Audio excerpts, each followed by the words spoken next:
Millions of us spend hours a week in a gym trying to look like a catalogue model. But for a modern Grand Prix driver, gym work isn't about vanity. It's about preparing themselves for the world's toughest and most demanding sports. Honda even has a gym in its team headquarters. So, Tony, how am I looking? A bit feeble, really. You got some Mickey Mouse weights on there. Yeah, I'd be really disappointed if I saw one of our drivers handling such a feeble load. Thanks for that. That's a pleasure. How many hours a week would you expect Jensen or Rubens to be in the gym? We expect the guys to do general conditioning work using equipment like this 3 or 4 times a week. Each session would last about an hour, hour and a half. How much of Formula One is about aerobic general fitness and how much of it is specific to the sport? We expect an above average level of cardiovascular condition, but certainly our guys are not marathon runners. But there's some very specific work that we need to do for the muscles that control the head and neck, so that's in a different place entirely.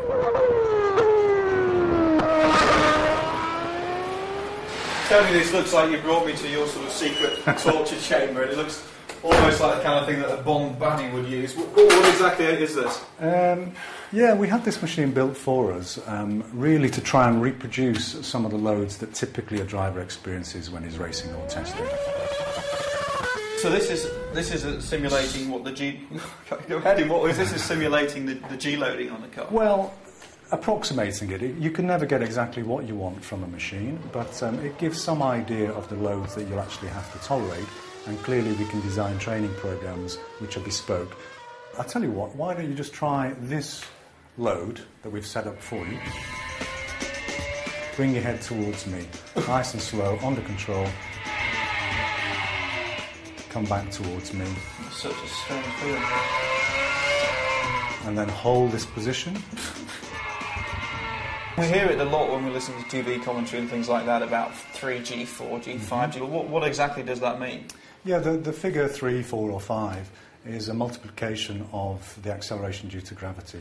So basically, if your head with a helmet on and the head and neck safety device weighs for a driver about 6.5 kilograms, if you got 3G, it's equivalent to multiplying it by 3. If you got 4G, it's equivalent to multiply by 4, 5, etc. So effectively, if you got 5G, you're talking about over 30 kilograms of force. So it's almost like having, 30 bags of sugar strapped beside your head? Yeah, it's a big load.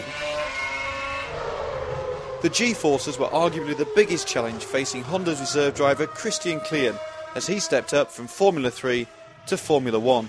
Obviously, the G-forces in a Formula 3 car are relatively low. And, my first test, I could do only maybe about 10 laps in a row. And then my neck was really tired. When we watch the in-car footage of the driver's head and you see it bobbing around, and it's very difficult to imagine how you actually concentrate. I mean, is it just something that you get used to? I think you get used to. Obviously, the tracks are quite bumpy, and there are a lot of vibrations on your body, and especially on the head, on the helmet, on the neck. But you get used to it, so it doesn't affect actually the concentration. It's all about control. I think that's what people underestimate. It's not just about strength, it's not just about endurance, it's about controlling the position of the head so that you can focus on the things that matter. I have to stop there. In the corners, in the very high-speed corners, we get up to like 4 to 5G laterally, and that's quite challenging. And this presumably, Tony, is equivalent to 5G, is it?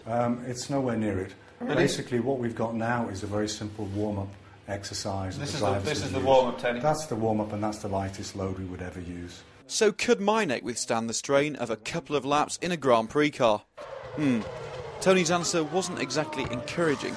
No. But he did suggest this simple exercise that could improve everyone's muscle condition. Maybe make it a little bit faster than it is, particularly since you've got a tiny little dumbbell. I was going to say your dumbbell that's a lot bigger than mine. This is an exercise which is great for all-round condition. The legs obviously have to drive it up. It works the core, it works the trunk, and obviously works the shoulders and the arm.